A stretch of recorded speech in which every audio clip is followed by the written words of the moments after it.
हैं। मुसलमान बिल्कुल देश का सच्चा देशभक्त है, वीर अब्दुल हमीद है, अब्दुल कलाम आज़ाद है। हिंदुस्तान का मुसलमान हमारे डॉक्टर APJ अब्दुल कलाम साहब हैं। हम हिंदुस्तान का मुसलमान अशफाक उल्लाह खां है, वो अपने देश के लिए मरने मिटने को सदैव तैयार बैठा है। आप मुसलमानों पे उंगली ना उठाएं। जो आपके चाहने वाले उन्होंने उनको बदनाम करने का जो ठेका ले रखा है, उस ठेका को हटाने का काम करें।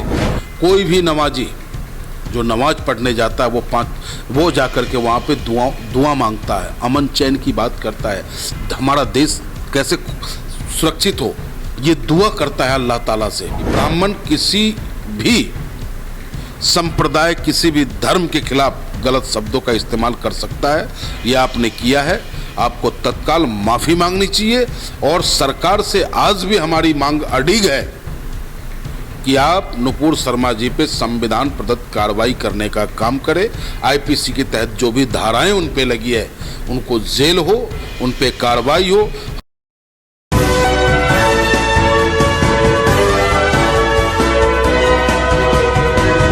पल पल न्यूज़ से मैं हूं आपके साथ नदीम अकरम। देश में बवाल मचा हुआ है, पर उस बवाल की चर्चा भारतीय जनता पार्टी के कानों तक नहीं पहुंची है। और अगर चर्चा पहुंची है तो सिर्फ और सिर्फ ये दिखाने के लिए कि हमने कार्रवाई कर दी है। मैं बात कर रहा हूं नुपुर शर्मा और नवीन जिंदल की, जिनकी वजह से देश में आग लगी हुई है। और जब उनको लेकर के सड़कों पर एहतजाज जारी है तो ये बताने की कोशिश की जा रही है कि देखिए, सारा जो ठीकरा है वो मुसलमान ही कर रहे हैं। उत्तर प्रदेश में बुलडोजर कार्रवाई हो रही है, पुलिस जेल की सलाखों के पीछे डाल रही है और देखते ही गोली मारी जा रही है। इसी पर आज बात करने के लिए मेरे साथ पंडित गामा जी मौजूद हैं। किस तरीके से देखते हैं प्रदेश में जो बुलडोजर की कार्रवाई चल रही है, एक शख्स को गिरफ्तार करना है पर सैकड़ों लोगों को जेल की सलाखों के पीछे डाल दिया है।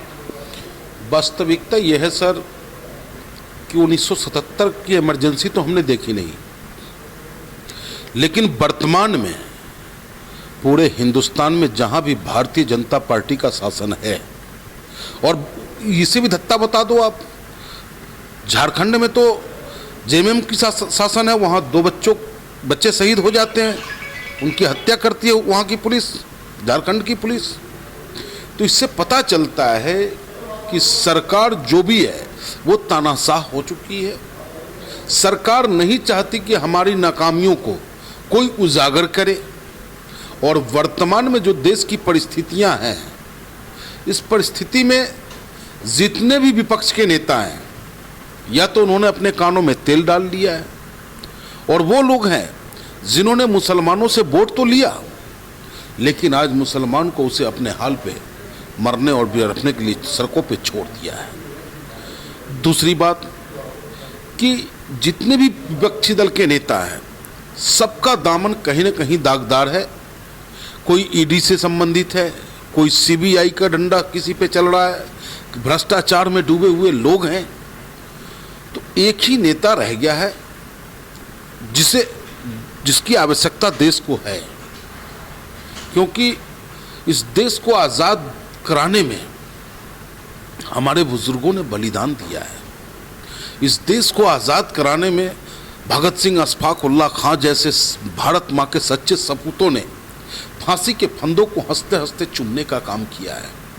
लेकिन दुख इस बात का है कि सत्ता में जो बैठे लोग हैं, वो उनके पूर्वजों ने माफ़ी मांगने का काम किया और हमारे पूर्वजों ने शहादत देने का काम किया। इसलिए हमारे नेता को दर्द है, हमें दर्द है कि इनकी तानाशाही को हम बर्दाश्त नहीं करेंगे। गरीब, मजदूर, किसान, दलित, अल्पसंख्यक पे जो जुल्म ये कर रहे हैं, उस जुल्म को कदापि ऑल इंडिया मजलिस इत्तेहादुल मुस्लिमीन बर्दाश्त नहीं करेगा। और आप देख रहे हैं कि ऑल इंडिया में, पूरे हिंदुस्तान में अगर कोई बोल रहा है तो वो नेता बैरिस्टर असदुद्दीन ओवैसी साहब हैं, या उनका सिपाही बोलने का काम कर रहा है, उनका सिपाही संघर्ष करने का काम कर रहा है।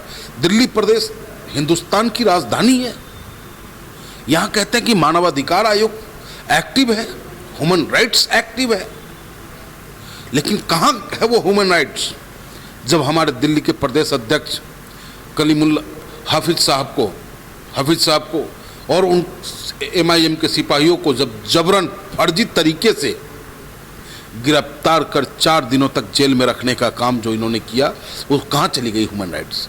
तो क्या ह्यूमन राइट्स सारी संस्थाएं सरकार के इशारे पे ही काम करेगी?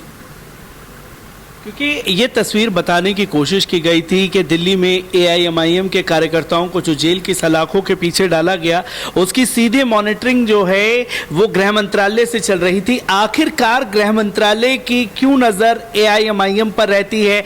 कहीं एक्टिविटी कहीं छोटी सी घटी तो AIMIM के कार्यकर्ताओं को ढूंढ के लाओ, उनके ऊपर कोई आरोप मर दिए जाए। कैसे देख रहे हैं, क्या आखिरकार ऐसी वजह है जो AIMIM से गृह मंत्रालय इतना डर रहा है? दरअसल सच्चे लोगों से डर होता है। अब मेरी हिम्मत की चर्चा गैर की महफिल में है, ये बहुत बड़ी बात है। जो कल तक हमें कहा करते थे कि ये B टीम है, लेकिन ये नहीं समझ पा रहे थे कि भैया हम B टीम नहीं, हम गरीबों की दर्द को उठाने वालों में टीम में से हैं। हमें सत्ता की लालच आज भी नहीं है। आज भी हम चाहते हैं कि केंद्र और प्रदेश में बैठी हुई सरकार संविधान के तहत निर्णय ले। बुलडोजर, क्या न्याय व्यवस्था समाप्त हो चुका है? अदालत किस लिए है? इन सबको धत्ता बताते हुए आप डायरेक्ट फरमान जारी करते हो कि बुलडोजर चला दो। अरे जुल्म हमने किया है, हमारे माता पिता का क्या दोष, हमारे बच्चों का क्या दोष? एक तरफ तो कहते हो आपकी प्रधानमंत्री आवास योजना हम देने की बात करते हैं और दूसरी तरफ लोगों का घर उजाड़ने का काम कर रहे हो। ये कहाँ का न्याय है साहब? तो ऑल इंडिया मजलिस इत्तेहादुल मुस्लिमीन कदापि जुर्म बर्दाश्त नहीं करेगा, क्योंकि ऑल इंडिया मजलिस इत्तेहादुल मुस्लिमीन का नेता सच्चा है। उनके शागिर्द में रहने वाला हर सिपाही सच्चे मन से समाज की सेवा करने के लिए घर से निकला है।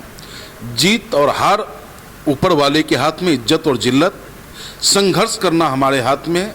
संघर्ष निरंतर हम करते रहेंगे और आपके माध्यम से देश और प्रदेश के नौजवानों से अपील करेंगे, पढ़े लिखे वर्गों से अपील करेंगे कि आप हिंदू और मुस्लिम के चश्मे को उतार दें।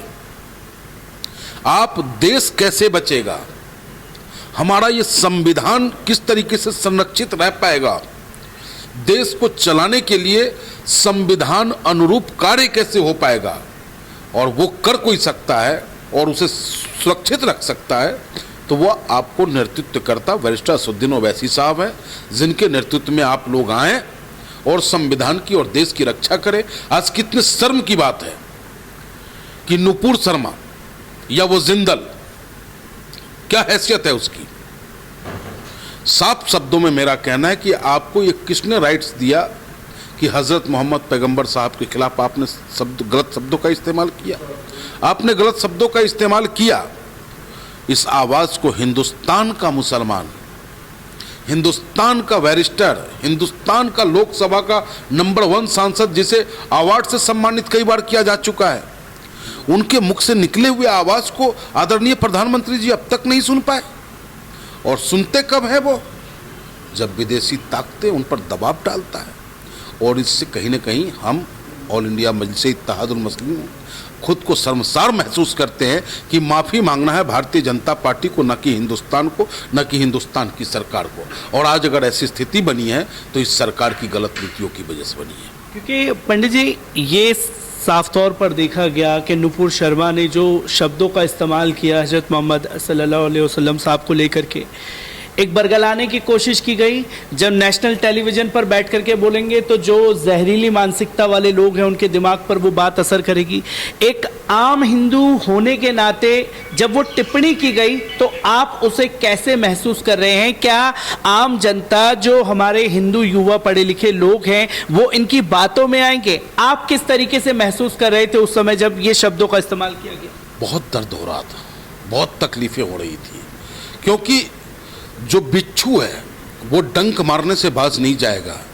चाहे वो हिंदू देवी देवता के खिलाफ हो, सिख के खिलाफ हो, ईसाई के खिलाफ हो या मुसलमान के खिलाफ हो। जिसे हम चाहते हैं, जिसमें हमारी आस्था है, जिनके लिए हम मरने मिटने को तैयार बैठे होते हैं, उनके खिलाफ अगर कोई भी बोलेगा तो हमें तकलीफ होगी। और बहुत पीड़ा हुआ था। और उस वक्त भी हमने कहा था कि नुपुर शर्मा जी, आप ब्राह्मण हैं और मैं भी ओवैसी साहब का ब्राह्मण सिपाही हूँ, और मैं नहीं समझता कि ब्राह्मण किसी भी संप्रदाय, किसी भी धर्म के खिलाफ गलत शब्दों का इस्तेमाल कर सकता है। यह आपने किया है, आपको तत्काल माफ़ी मांगनी चाहिए। और सरकार से आज भी हमारी मांग अडिग है कि आप नुपुर शर्मा जी पे संविधान प्रदत्त कार्रवाई करने का काम करें। आईपीसी के तहत जो भी धाराएं उन पे लगी है उनको जेल हो, उन पे कार्रवाई हो। हमारे कार्यकर्ता, हमारे नेता निर्दोष होते हुए भी आपने उन्हें जेल भेजने का काम किया। आखिर ऐसी क्या बाध्यता है, क्या ऐसी मजबूरी है आपकी कि अब तक आप नुपुर शर्मा और जिंदल पे कार्रवाई नहीं की है? एक आखिरी सवाल आपसे लेना चाहूँगा, क्योंकि दिल्ली पुलिस द्वारा AIMIM के सदर बैरिस्टर असदुद्दीन ओवैसी साहब के ऊपर FIR दर्ज कर दी जाती है।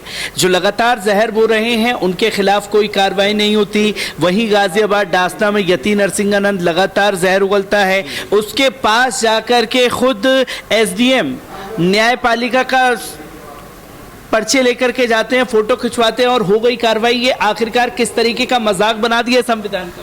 इससे पता चलता है कि आज इतना देश कई हालातों से गुजर रहा है।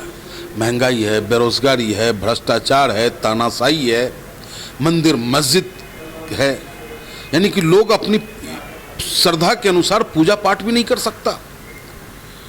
लेकिन वो लोग अपनी गुंडागर्दी करते रहेंगे जिन पे सरकार का समर्थन और बर्दाश्त प्राप्त है। आप देख लो, जिस देश का प्रधानमंत्री आधी रात को आके कहता हो कि भाइयों बहनों आपके पॉकेट का नोट कागज का टुकड़ा हो गया, देश की जनता मानती है। हमारे देश के प्रधानमंत्री जब अचानक आके कहते हैं कि भाइयों बहनों थाली बजाओ, दीपक जलाओ, देश की जनता मानती है। लॉकडाउन, लोग अपने घरों में रहते हैं, तो क्या प्रधानमंत्री जी का ये दायित्व नहीं बनता है?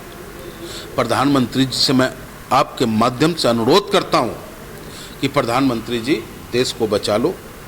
जैसे आपने ताली बजवा ली, थाली बजवा ली, वैसे ही आकर के देश की एकता अखंडता को बचाने की बात कह करके लोगों से शांति की अपील कर लें, क्योंकि अशांत करने वाला कोई और नहीं, आपको मानने वाला और आपके अनुशासित संगठन के लोग ही हैं जो इस तरीके का माहौल क्रिएट करने का काम कर रहे हैं। मुसलमान बिल्कुल देश का सच्चा देशभक्त है, वीर अब्दुल हमीद है, अब्दुल कलाम आज़ाद हैं, हिंदुस्तान का मुसलमान हमारे डॉक्टर APJ अब्दुल कलाम साहब हैं, हम हिंदुस्तान का मुसलमान अशफाक उल्लाह खान है।